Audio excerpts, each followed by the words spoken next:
So doing a quick recording here of Fortnite on a GTX 1070 paired with a Xeon E5 1650.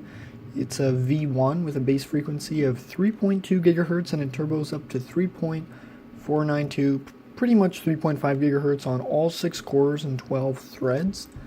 Yeah, again, GTX 1070 paired with the Xeon E5 1650 V1. We're playing on all epic settings, 1080p. Oh, that's weird, there's swirls. Yeah, we're dropping right now.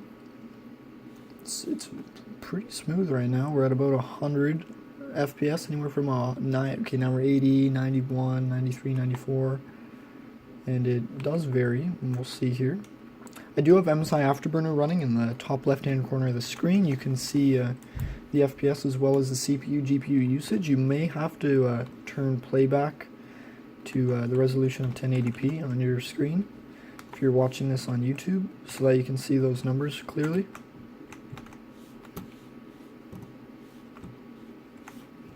At the moment, epic settings, our GPU is at about 92, 95% in usage, so there's a little bit of bottlenecking happening. But it's super, at this point, it's super minor, 98% usage. Yeah, you can see right about 120 FPS, 126 FPS there. Yeah. We'll go up here a bit. As well, we will be testing every setting, so we'll be testing high settings, medium settings, and low settings to see how this graphics card performs and like where it bottlenecks. I'll get rid of the stink bombs. The stink bombs are pretty good, I heard. But yeah, we're just running around now on epic settings. You can see we're at 95, 92 FPS, and we're staying in the 90% range of GPU usage, anywhere from 98, which is pretty much maxed out usage, all the way to about 90. Yeah, outside right now, 88, 90%. I'm talking about GPU usage right now, if you're wondering. Yeah, let's just run around a bit more. Let's run to the circle. I don't need this. Forgot I had 2 shotguns.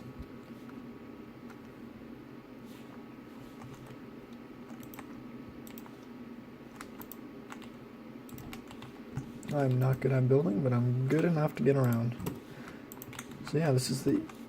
And yeah, we're running stock clocks on the CPU right now, so there's no overclocks or anything like that.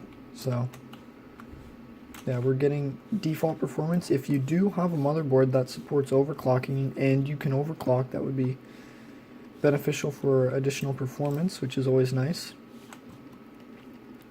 Yeah, we're outdoors right now. Well, I say outdoors, but yeah, about 100 FPS at about 96, 92% GPU usage. So we're pretty much getting the full usage out of the card, which is good. Yeah, we're gonna go into this wind tunnel here.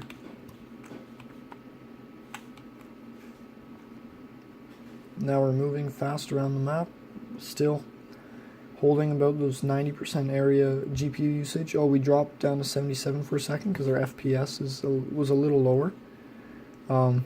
Yeah, we're on epic settings. What I will do now is switch to high settings. I'll leave epic view distance. Everything else I'm setting to high, and we should be getting a bit better frames per second now. So I'll drop up here.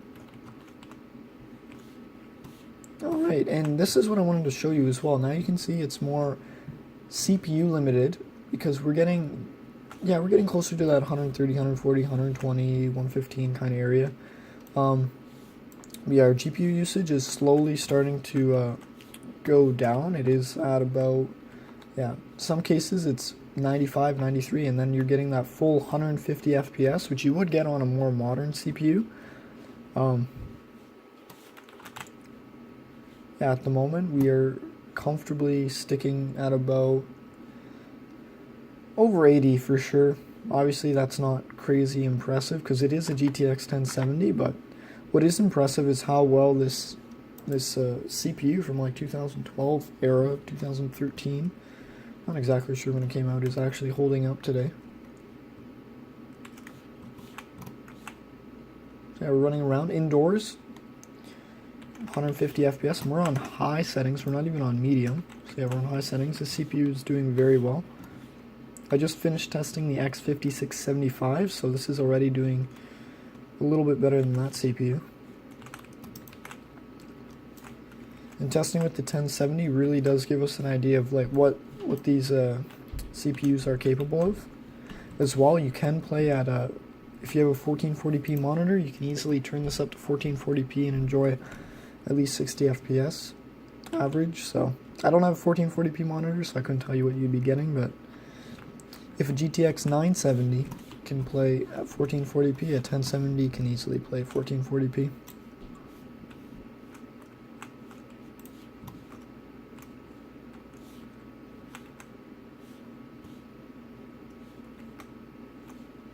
Yep, just running around in here. We're even getting close to, like, on high settings, you probably could get 200 FPS on a better CPU.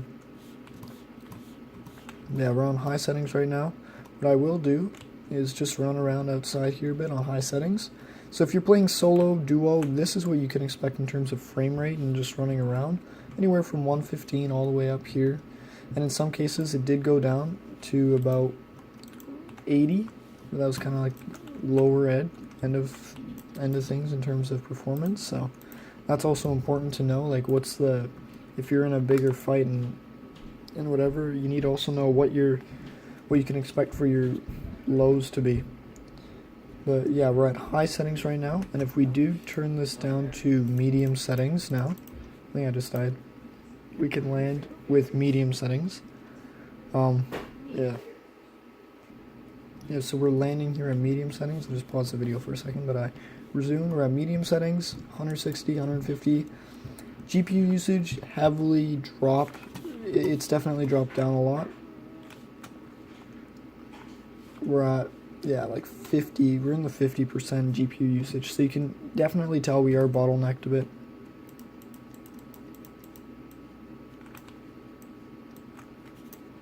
Wow, that was a good hit. Yeah, medium settings, like, we are more CPU bound now, so if we just land here where no one else is really. But I mean, we are playing Team Rumble, which is, I wanted to show because that will stress the CPU a lot more. Yeah, let's run up here. So while setting you can try to play around with is allow multi-thread rendering. Turn that off as well. You actually get a bit better FPS. Well, not really. It's probably about the same, but those are settings you can also debate about, like what you want to try. I'm just going to leave it on because this CPU does have hyper-threading. Yeah, if you're just playing solo, duo, or whatever, you're just running around, you'll be closer to that over 150 FPS. Now we'll try low settings.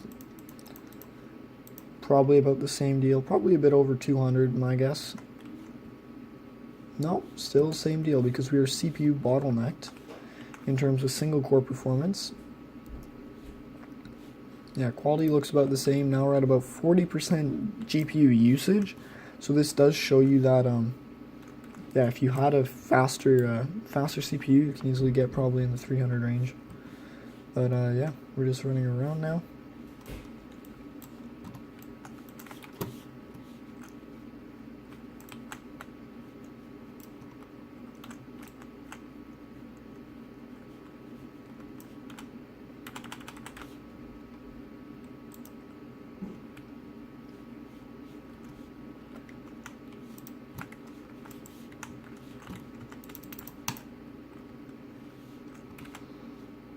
We're playing on low settings right now.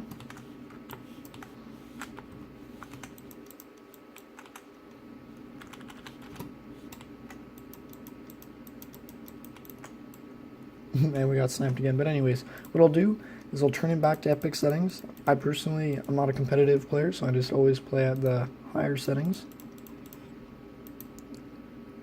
But we should get more GPU utilization now that our FPS is more around 120. Yeah, we're at 70%, 90% usage now.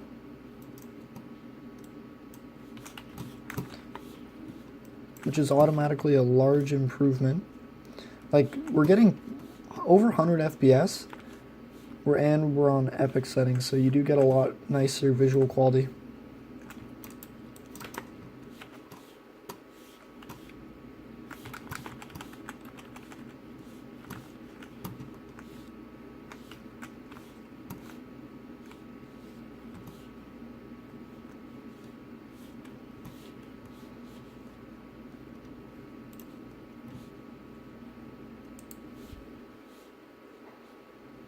yeah, we're just running around right now.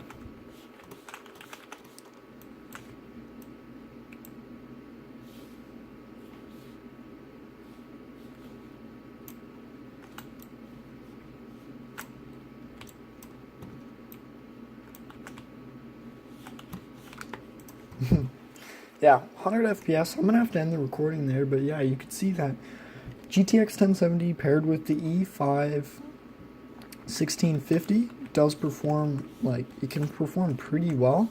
There are definitely bottlenecks when you are looking for the higher frame rates. Yeah, plays AAA titles easily, 1080p. If you're playing at the higher settings and you're not pushing your frame rate too hard, you can enjoy a really solid experience. And yeah, right now, epic settings again, 1080p. The GTX 1070 can handle very easily. It's just a matter of like what kind of single thread performance do we have at the moment, and yeah, that'll definitely affect the kind of FPS you'll be getting. But yeah, I'll end the recording there, and thanks for watching. And if you guys have any questions, definitely drop them down below, and I will get back to you.